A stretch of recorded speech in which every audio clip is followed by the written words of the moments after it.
ফজরের 2 রাকাত সুন্নত এ পুরো দুনিয়া আর দুনিয়াতে যা কিছু আছে সব কিছুর চাইতে উত্তম।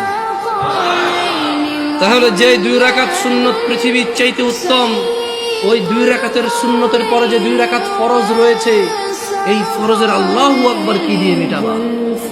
এই ফরজের সামি আল্লাহু লিমান হামিদা কি দিয়ে মিটাবা? কত টাকার মালিক হয়েছে তুমি নামাজের কাফারা দিবা?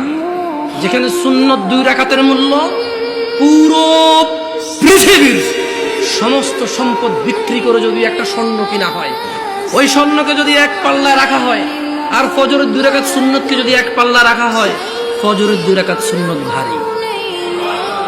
ওই সুন্নত এত ভারী হলে ওই ফজরের নামাজের ফরজ যেটা তুমি ঘুমের মধ্যে কাটিয়ে দাও, ওই 2 রাকাত ফরজের আল্লাহু আকবার সামি আল্লাহু লিমান হামিদা আত-তাহিয়াতু সুবহান রাব্বিয়াল আযীম সুবহান রাব্বিয়াল আলা কি দিয়ে কিনবা? তুমি কি কয় টাকার মালিক হয়েছে যে 2 রাকাত সুন্নতই পুরো পৃথিবীর চাইতে উত্তম?